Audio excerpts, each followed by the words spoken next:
All right, we're going to continue with our second study in this series on who am I? And we're looking at who we were created to be, what we are, why we exist. In order to understand why we exist and what our purpose is, we have to ask ourselves the question, who am I? Where did I come from? So the first thing we saw last time is that we are creatures. I am a creature. In other words, someone created me, specifically God. So we have to realize that we are created. And because we are created, we have to realize we have to get to know God in order to get to know the reason why we were created.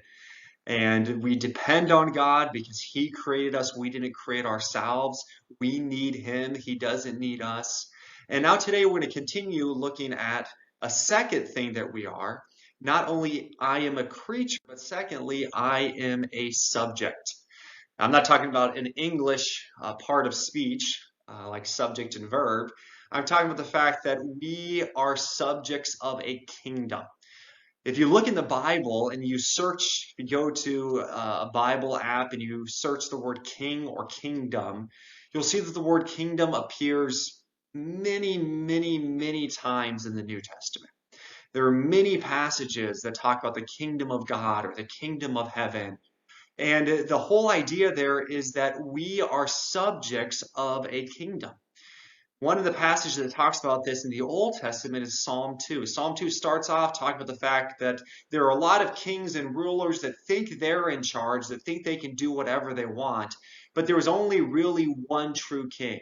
And in verse 6 of Psalm 2, it says, "Yet I, God talking here, have set my king upon my holy hill of Zion." Another word for Jerusalem. "I will declare the decree. The Lord hath said unto me, Thou art my son." Jesus is talking now. "This day I begotten thee. Have I begotten thee?" It's talking there about the resurrection. That when God rose Jesus from the dead, it proved to everyone that Jesus was king. "Ask of me, and I shall give thee the heathen for thine inheritance, and the uttermost parts of the earth for thy possession. Thou shalt break them with a rod of iron. Thou shalt dash them in pieces like a potter's vessel. Be wise now, therefore, O you kings. Be instructed, ye judges of the earth. Serve the Lord with fear, and rejoice with trembling. Kiss the Son, lest he be angry, and ye perish from the way, when his wrath is kindled but a little. Blessed are all they that put their trust in him." So again, we ask ourselves the question, well, so what? What does it mean that I am a subject, that Jesus is my king? Well, again, there are three applications we can make from this passage about who we are. Because we are subjects in God's kingdoms, because we are not the king, God is the king, the first thing we see that Psalm 2 teaches us is that he has the right to rule us. And because he is the rightful king, we must honor him.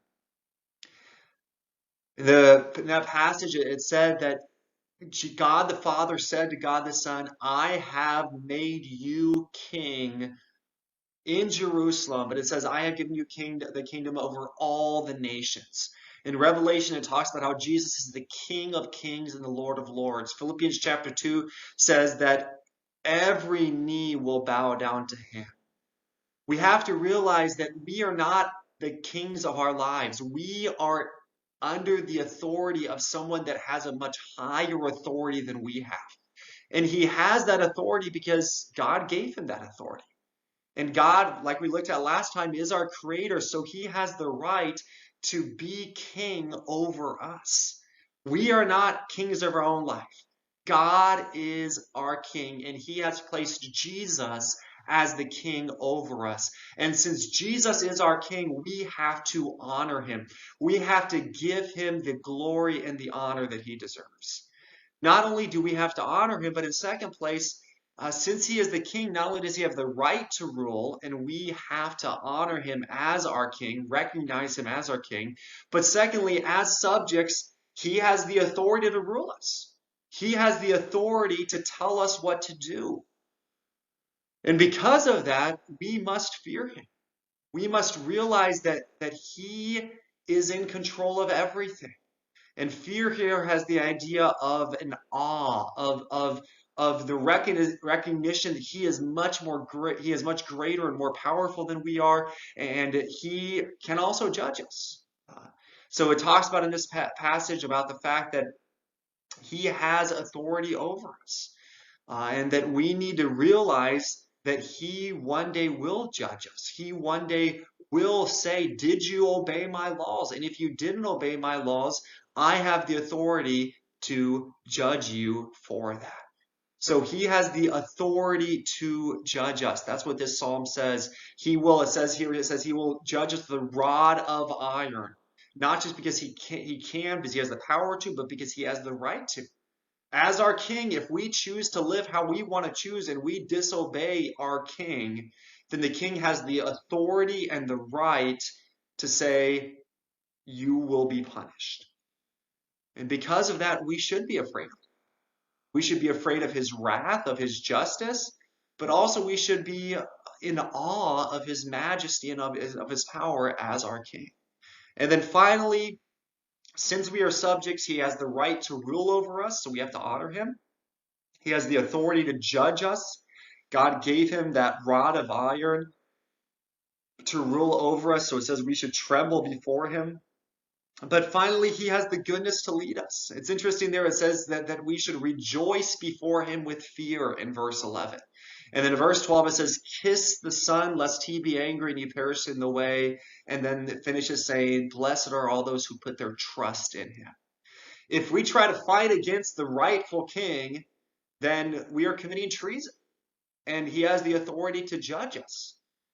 But if we submit to him, if we kiss the Son, the idea there is when someone goes into the throne room and the king reaches out his hand and the subject kisses the king's ring.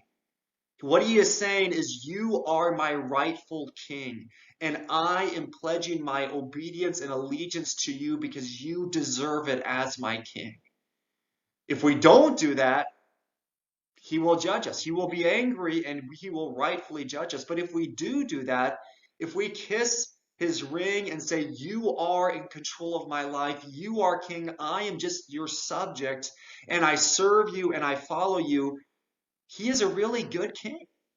He will always do what is best for us. He will always lead us in righteousness and in goodness. And people that live in a kingdom with a good, righteous king enjoy peace, enjoy prosperity, and like it says in verse 11, rejoice. They rejoice with trembling because they realize God is in control, but it's a joyous fear because it's an awe of, my king is amazingly powerful and he will protect me and he will provide for me. So we have to submit to him, realizing he is our king.